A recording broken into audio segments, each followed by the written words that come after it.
said you're from, where do you hail from here? I live in Evansville, Minnesota. Evansville. Yep, and Yeah, I lived everywhere. Yeah, so you've lived a lot of different places. You're currently working, making art in Evansville, Minnesota. Do you, as you've started this body of work that, well, there's a mix here. Some of it reads explicitly Western. Mm-hmm. Some of it doesn't. Some of it kind of crosses the line of that kind of subject matter. Have you exhibited the Western specific work enough in the region or the area, or had that work viewed out west? And can you talk about maybe some of that kind of, because I know out west, Cody, Wyoming, Colorado, I mean, it's still Western, is Western, and It's very Western. people are attracted to it, they understand, there's a lineage of it. We don't have that here in Minnesota. No, I feel like I'm the forger of the new path up in the northern Minnesota. And yes, it does cross, but there's 3 series within the Wonders of the West. There's the wildlife and the romance of it and the things that I've been really known for around the area, to now I'm bringing in the Black Cowboys and the Buffalo Soldiers. There's more that's coming. Experience showing it here. This is the first show with the newest body of work. Like, there's more. So like, this could be a whole show because they'll have things that all go with that. The wildlife and some of the other things that are going, it will be a whole show. The Black Cowboys. So they're all trying. I'm trying to get them to all cohesively somehow be together, if they need to be, like this kind of thing, or separate. Because, you know, when you're pitching to galleries, you're like, oh, well, I don't want this, but I want this. Can you do more of this? And I have that. But so it is something new in northern Minnesota. Wildlife is never new here, but I'm always doing commissions of, don't ask, deer, lip. And I stopped doing a lot of that, but the wildlife will always be something, because that always goes. Everybody is enamored with wildlife, because you just don't get to be close to it. So you're really up in the face of these. So to be continued. It'll be continued. See how people react to it as you show it more in the area. Yeah, I have, and I have shows out west this year and next year and down southern. But I have what I call them Zootopias. They're about 10 by 10s, and so they were always animals. And those are always gone right away, because 1, it's affordable art, and 2, it's animals, and everybody loves animals. And so that just kind of, it's one of those things that I can pull people in. Oh, what else do you do? Oh, I do this. And so it starts to pull them into that direction, right? So I'm trying to keep the animals to the west feel, the cougars and the buffalo and the antelope and Grizzlies. so. Do you seek out live animals, or do you work mostly from reference photos? I will seek out live animals when I can. My son's a photographer. My friend who I told you passed away, she did a lot of wildlife photography and would send me a lot of that stuff that I can use. Or sometimes, you know, it's blurry, but I will do it if I can. So I traveled all last year without really showing, and was trying to get all of that. So I just had stuff to keep going and keep going and keep going. So I didn't have to take time for that. So. Yeah. And that's the easy part. The animals are the easy. They're always going to be easy for me. It's this stuff that is going to be the more challenge. What's one thing you want the viewer to take away from your artwork? Learn your history. Learn your history and know that without it, you wouldn't be here. And that the contributions that were made to be here were not without sacrifice. And really, you know, is it really ours to begin with? And how do we honor that and understand the fortitude and the spirit in which this had to happen? So, yeah. And it's always about resiliency. You know, we can go down the road of, oh, it was so bad and they were treated so well, you know, not so well, and find all the negativity, but I don't need to go down there. We all know that it's there. It's, can we find the resiliency and what can we learn from it? And can we teach more and tell more and show that respect? So, Yeah. Hi, welcome. I'm not pointing you out, but we're so glad you could come. I have one more question. Yeah. The piece on the front is a fairly unusual. Piece of material? Yeah, tell us about that, will you? Well, everything that I have here is recycled with the exception of some of the frames. I had done a commission a couple years ago and that piece came from a canvas, a large canvas. And I loved the cardboard so much. You know, for an artist, I'm like, what can I paint on? I was so lucky. I'm sorry, I'm gonna tell this to your mom. I got to paint on my walls when I was young and with oil paint. My mom would come down there, James, what are you doing? Woman, that's what I would say. I mean, I was paper macheing on the walls, I was drawing on the walls. I was never told no, except for in mom's room. Don't do it in here. I mean, everything. And so anything I could see that I could paint on, I would paint on. And when I saw that piece of paper, I knew something beautiful was gonna happen with it. I just didn't know what it was. And it was, I got a bug up my behind and was like, let me just start drawing on there. Oh, it works. It's not tearing down because it's not really, I mean, it's a different kind of a cardboard. I don't know if there's difference, but it was different. And it took it. And I started beating on it and that's what came out and I was happy and it just, yeah. So it's an interesting piece and I'll love it. So. I drew on all the walls. All my furniture. So you get to draw on the walls back Oh, there you go, there you go. Not my room, but they can draw back. Yes, I understand, I understand. Okay, any other questions? Do you already have an idea for your next body of work, or are you still? Oh, there's soaking still- in this? Yeah, this will be for the next 2 years. I have shows scheduled all through March of 2026 and maybe right after that. And so it will keep going. There's so much to learn and I feel I've only hit the surface. Again, what I thought I knew, I really didn't know. And I've had to take breaks because of the stuff that I start learning. It can get really depressing.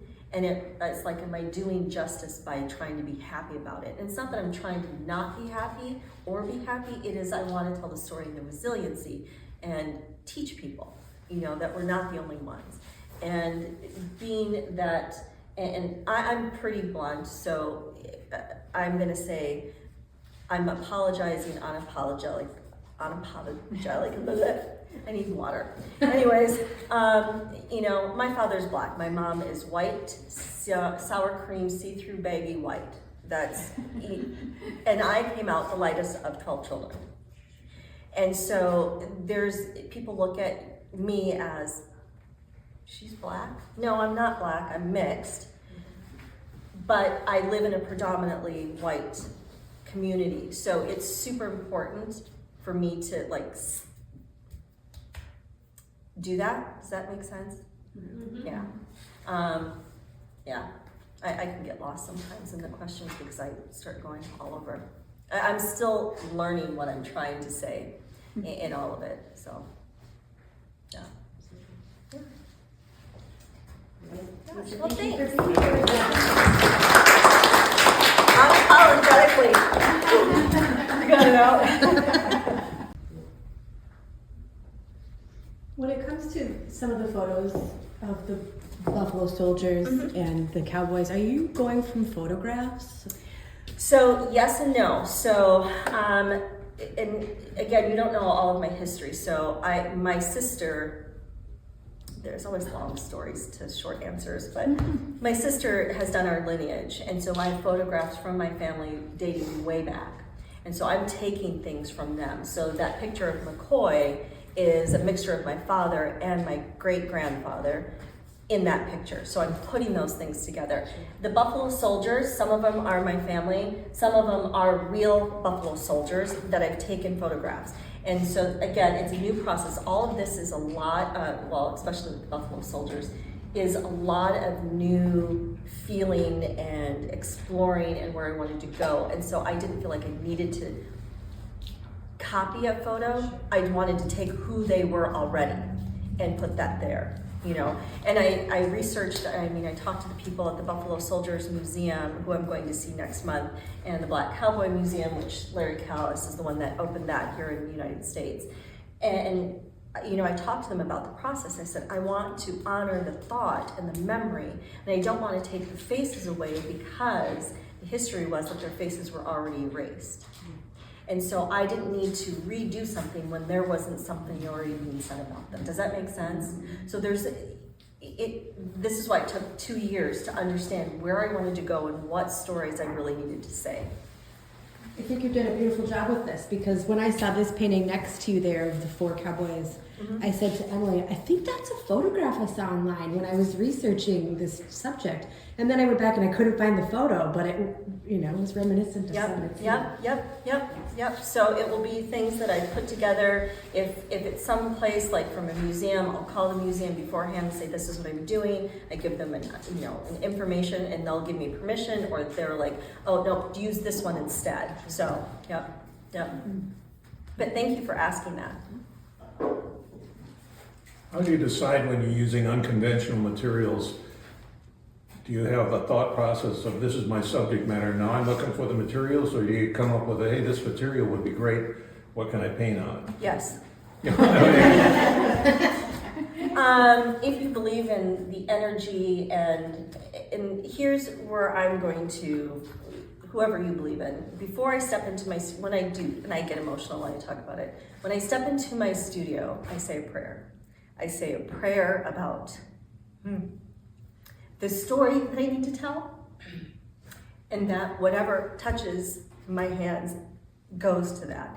And so that's how I do it. I'm not saying God is like, coming back down and doing that, but it really is setting an intention.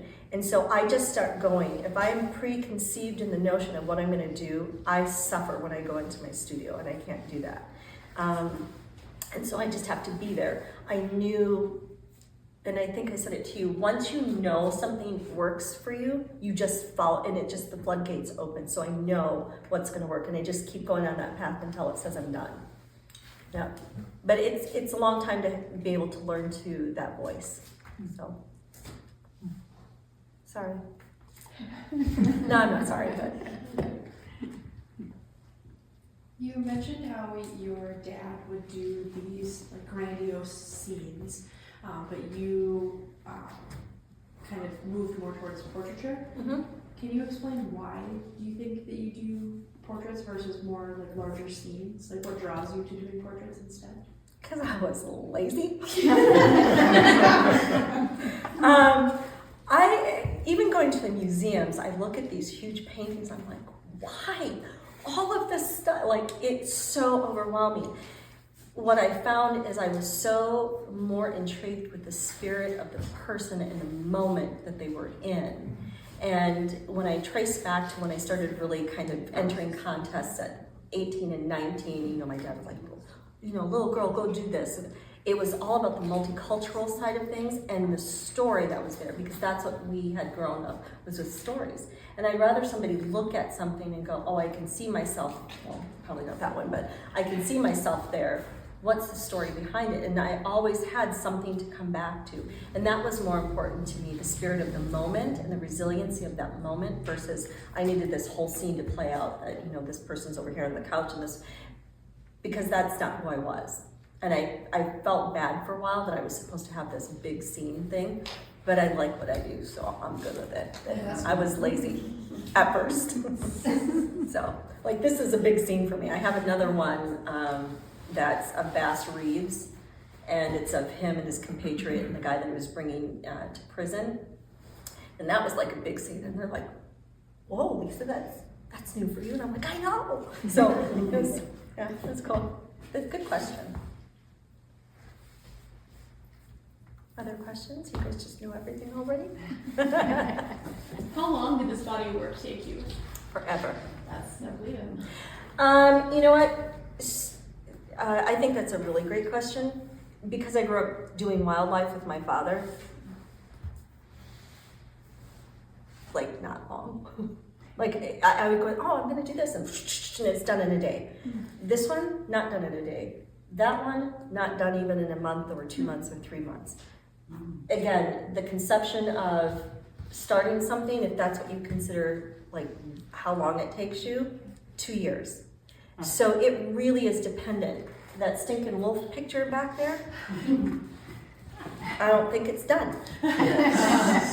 I mean, not everybody likes their art. I appreciate it and I understand that it's saying something, but that one will probably keep going unless somebody's like, oh, that's perfect, and it goes in my house, and I'm like, done. So it's done when it's bought. Yep. Yeah, that's a good question. I asked you about the belt earlier. Will you explain that to me? So in Buffalo Soldiers, when they ended up coming into the service, they got the less of everything. And they were already used to having less of everything, but all of a sudden they get these uniforms and they get these belts. And they weren't allowed to have certain things because they were afraid, the plantation owners were afraid of the uprisings and things, so they didn't give them things. So you'll see, even in the movies depicted, they didn't have belts. They had maybe ropes, but they weren't really ropes, they were cloth. You know, so them getting a belt or a sash or a medal, like that was a big thing. And so as I was like, how am I gonna hang these stupid little things? Because one, it wasn't where that was gonna be, and it just, something was missing. And I was like, it has to be something that comes from what they really, you know, didn't have but got. And that's where the belts came up, and it was really mainly about their sashes and stuff like that. And cloth really wouldn't have worked well with it, so I looked hard and high for those belts. So. Do you work from sketchbook to painting, or are you just going right to the studies and then go to the larger scale? I was so used to just doing something, I saw it and I did it, because that's the kind of thing that I did. I am learning to journal, which I'm an art practitioner, art therapy practitioner. And so journaling or art journaling is a huge thing, but I don't do that for my art. Like I would, oh, okay, I'm in there and oh, this works. Okay, this is what I'm gonna do. And then I just start playing with it until it's there. Yeah. But I did start writing notes for a lot of this because this will be a huge series for me personally. And I felt it was important. So I don't do necessarily a sketchbook unless I'm having a dream about something. Then I'll write down where I saw the shapes and then I just kind of go from there, but no. So I love that people who do it. Robert Burge, is that how you say his name?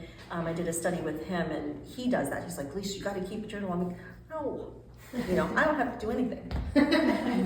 Unless you're gonna buy it, then I'll do it. So, yeah. I'd like to hear a little bit about your relationship with color and choosing colors in your work, because I know you had mentioned to me that your father was actually colorblind. I'm just curious if that formative experience has affected. That's a great story. So, again, I'm going to go back because everything comes back to what I learned from my father. So I learned how to paint from him. And he showed me, you know, even paint by numbers, you can do whatever you want to. So when he painted his Indians, and I say Indians because that's what he used, so it's not to be offensive, and his cowboys, they all looked the same color. And I never really questioned it because I didn't think about it. I knew who and what they were doing. And as I got older, I'm like, Dad, how come this skin is pink and that one's like, I don't know what color is peach? And he's like, little girl, I'm colorblind. I'm like, what? And so, understanding that, I learned certain colors, and those are the colors that I kept using. So trying to break out of that was a really hard thing. So again, coming back to a Western series and going back to the colors that I knew so well, I had to do a different spin on it because it would have been very bland. And his work wasn't bland. It definitely, as he progressed in his career, it changed. Like I have a painting, which was one of his first. It literally had 3 colors. Blue, a red, well, black and white definitely, and then an ochre. And he made every color out of that. And I'm thinking, how the heck did he do that? To then, as he went into his career, there was many other colors because I was helping him, like, oh, this is, you want to use this, you want to use this, and he would put them into little categories. But as I came to this, I really had to step out of that thought process, but I still wanted to honor what I had learned. So I do have those ochres and I do have some of those blues. And he would use green very slightly, so like in this one, there'll be little green in almost all of them. Yeah, and like there's pink in that one. He used pink all the time. But I didn't see that. So yeah, and he said always have a signature color. I think you know what that one is. It's always in there. And it was by default. I didn't know that I was doing it until somebody picked it out. And I was like, oh, there's my signature because it finds you. So thing I wanted, fit me, but for him it was like, and so everything that he has, I have my feet up off the floor. So this is nice. I might have to take this home. So I have this seat. Did you say George? George, yeah. Is Uh-huh. the bear's name George? Uh-huh. What's the story there? So he works in law enforcement. Okay. He's a big guy, Mm-hmm. and he gets called for all the emergencies.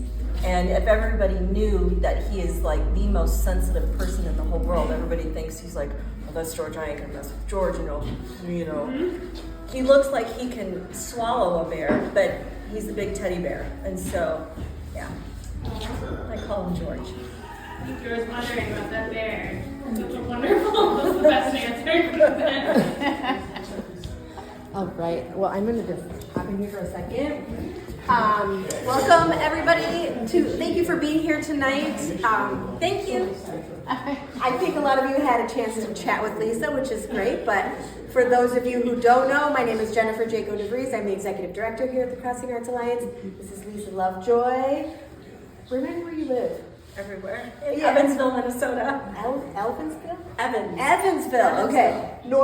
West Central, though, right? Is that right? Yes, so Alexandria and then north of Alexandria. Okay. So Lyssa submitted an exhibition proposal last year, and I think it was pretty unanimous that it was interesting work that unlike a topic, a new and original topic that we'd never seen before. Obviously, this is a very niche sort of interest and specialty and family connection. So obviously we said yes immediately, and we're just thrilled to have Lyssa here today. So thank you all for joining us.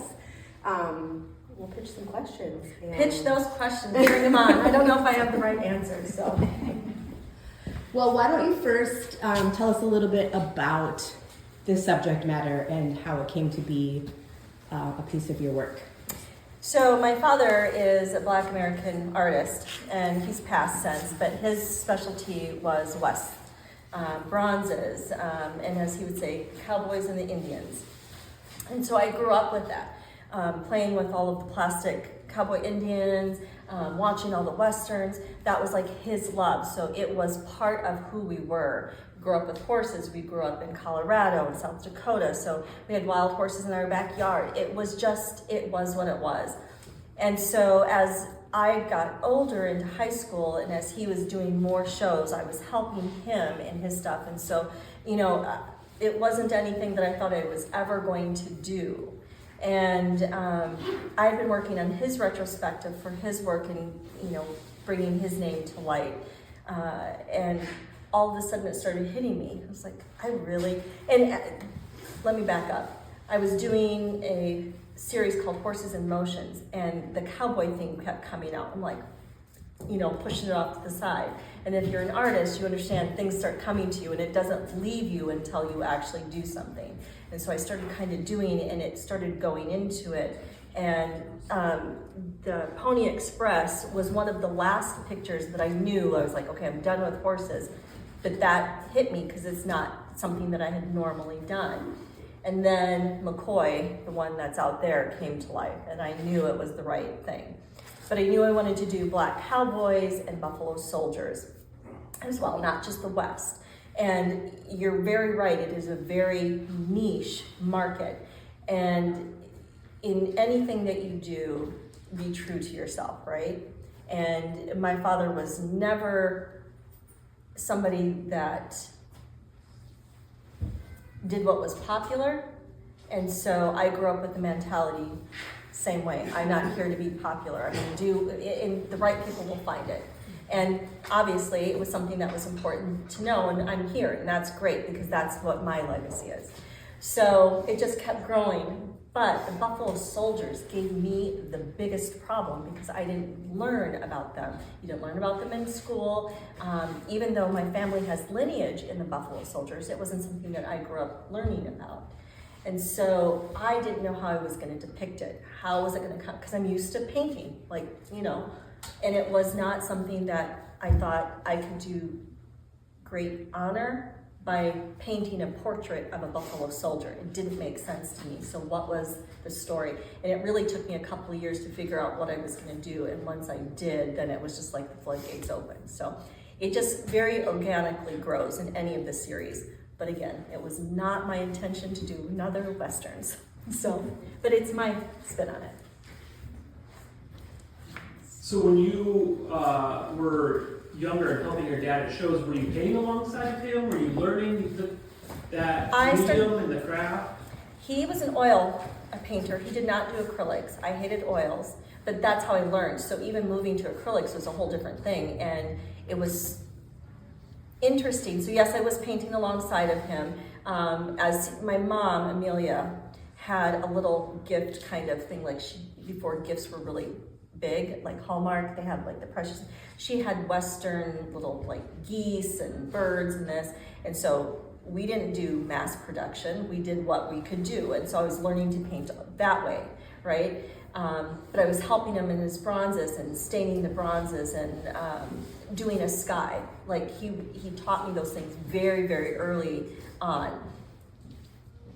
I'm sure I'm getting off the subject, but yes, I did do that. Yes, I did work alongside of him and learned that side, but I didn't learn the stories. He had the stories, and he would make up stories about his paintings, and he always had tumultuous paintings, which really made me think about what I was going to say for tomorrow. He always had scenes, like a stagecoach, but there's a rabbit over here, and there's a dog over there, and there's some guy up on the cliff, you know, going, hey, and it spooks somebody all over here. And so like there's this whole movie scene going on, and I never did that. So I was learning the way that he processed his paintings to how I process my paintings. I have a story, but mine was more, I wanted the portrait. I didn't need the scene. So it was interesting. I had to really learn, though, who I was outside of my father after he passed away, because I had been painting that way for so long.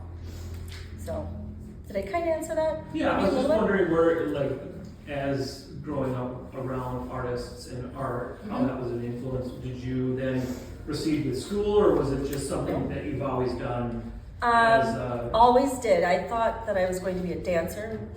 I don't know if you remember the movie or the TV show Fame. I thought I was going to be on Fame.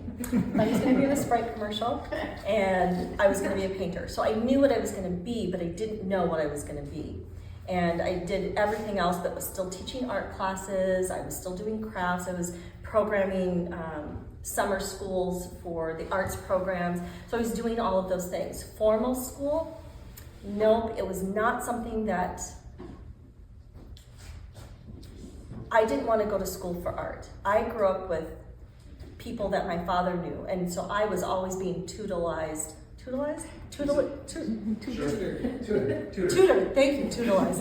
Ooh, I'm gonna come up. Remember that, the horses? Now you know where I get that. I got to meet and learn from other great artists, and that's where my stuff came from. I didn't want to go and learn things that sounds so horrible that I didn't want to know, because I didn't know who I was. I was my dad's protege. I was Lyssa, Jimmy's daughter. So I didn't know who I was outside of there. But it doesn't mean that I haven't done things within the art field. Yeah. So, yep, that's a great question. So I learned the hard way, but the easy way.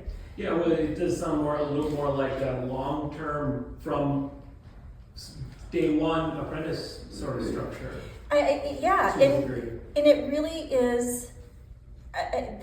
There's pros and cons to both things, right? You know, you go to school, you learn all of the color theory, you learn the composition, you learn all of these different rules, and we were not rule followers. And so I didn't want to have all of that baffling in my head. I wanted to learn it when it was time for me to learn it. And it naturally came because I naturally was seeing things. And when something wasn't balanced, I knew who I needed to go to talk to. And there's still things I'm like, what was I thinking? You know, but it doesn't matter because it's still my art and it's still part of who I was, and that was my thought process. So.